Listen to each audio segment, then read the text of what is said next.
ನಮಸ್ಕಾರ ಸ್ನೇಹಿತರೆ, ಮೂರನೇ ದಿನ ಗಿಲ್ ಮತ್ತು ರಿಷಬ್ ಪಂತ್ ರವರ ಸ್ಫೋಟಕ ಶತಕದಬ್ಬರಕ್ಕೆ ನಲುಗಿ ಹೋಯಿತು ಬಾಂಗ್ಲಾ ಪಡೆ.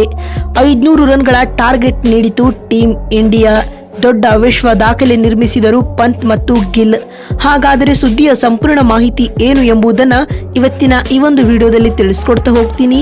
ಆದ್ದರಿಂದ ದಯವಿಟ್ಟು ಈ ವಿಡಿಯೋವನ್ನು ಕೊನೆವರೆಗೂ ನೋಡಿ ಸ್ನೇಹಿತರೆ. ಆದರೆ ಅದಕ್ಕಿಂತಲೂ ಮುನ್ನ ನೀವು ಕೂಡ ಟೀಂ ಇಂಡಿಯಾದ ಅಭಿಮಾನಿಗಳಾಗಿ ಈ ವಿಡಿಯೋವನ್ನು ನೋಡುತ್ತಿದ್ದರೆ ತಪ್ಪದೆ ಈ ಕೂಡಲೇ ಈ ವಿಡಿಯೋಗೊಂದು ಲೈಕ್ ಮಾಡಿ.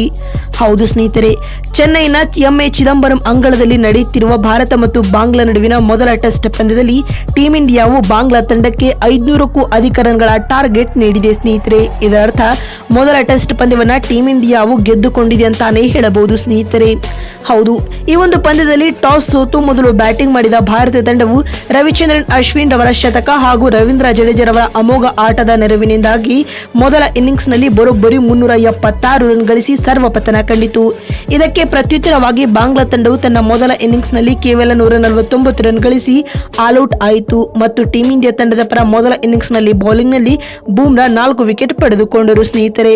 ಇದರೊಂದಿಗೆ 264 ರನ್ಗಳ ಮುನ್ನಡೆಯೊಂದಿಗೆ ತನ್ನ ಎರಡನೇ ಇನ್ನಿಂಗ್ಸ್ ಆರಂಭಿಸಿದ್ದ ಟೀಂ ಇಂಡಿಯಾಗೆ ಉತ್ತಮ ಆರಂಭ ಸಿಗಲಿಲ್ಲ. ಜೈಸ್ವಾಲ್, ರೋಹಿತ್ ಹಾಗೂ ಕೊಹ್ಲಿ ಬಹುಬೇಗನೆ ವಿಕೆಟ್ ಒಪ್ಪಿಸಿ ಹೊರನಡೆದರು. ಇದರೊಂದಿಗೆ ಟೀಂ ಇಂಡಿಯಾವು ಮೊದಲ ಟೆಸ್ಟ್ ನ ಎರಡನೇ ದಿನದಾಟದ ಅಂತ್ಯಕ್ಕೆ ತನ್ನ ಎರಡನೇ ಇನ್ನಿಂಗ್ಸ್ ನಲ್ಲಿ 3 ವಿಕೆಟ್ ಕಳೆದುಕೊಂಡು 81 ರನ್ ಕಲೆ ಹಾಕಿತ್ತು.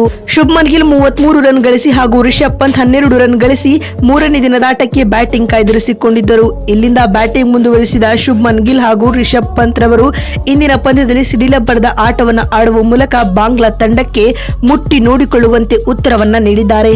ಮೊದಲ ಸೆಷನ್ ನಿಂದ ಎರಡನೇ ಸೆಷನ್ ವರೆಗೂ ಕೂಡ ಉತ್ತಮವಾದ ಆಟವನ್ನ ಆಡಿದ ಈ ಜೋಡಿಯ ಮಧ್ಯೆ ಬರೋಬ್ಬರಿ 150ಕ್ಕೂ ಅಧಿಕ ರನ್ಗಳ ಪಾರ್ಟ್ನರ್ಶಿಪ್ ಮೂಡಿ ಬಂದಿತು ಸ್ನೇಹಿತರೆ. ಈ ನಡುವೆ ರಿಷಬ್ ಪಂತ್ ರವರು ಕೇವಲ 128 ಎಸೆತಗಳನ್ನು ಎದುರಿಸಿ 13 4 ಹಾಗೂ 4 ಸಿಕ್ಸರ್ಗಳ ನೆರವಿನಿಂದಾಗಿ 109 ರನ್ ಕಲೆ ಹಾಕಿ ವಿಕೆಟ್ ಒಪ್ಪಿಸಿದರು. ಇದರೊಂದಿಗೆ ರಿಷಬ್ ಪಂತ್ ರವರಿಗೆ ಟೆಸ್ಟ್ ವೃತ್ತಿ ಬದುಕಿನ 6ನೇ ಟೆಸ್ಟ್ ಶತಕ ಇದಾಗಿದೆ. ಇದಲ್ಲದೆ ಭಾರತ ತಂಡದ ಪರ ಅತಿ ಹೆಚ್ಚು ಶತಕ ಬಾರಿಸಿದ ಮೊದಲ ವಿಕೆಟ್ ಕೀಪರ್ ಎಂಬ ಹೆಗ್ಗಳಿಕೆಗೂ ಪಂತ್ ಪಾತ್ರರಾಗಿದ್ದಾರೆ.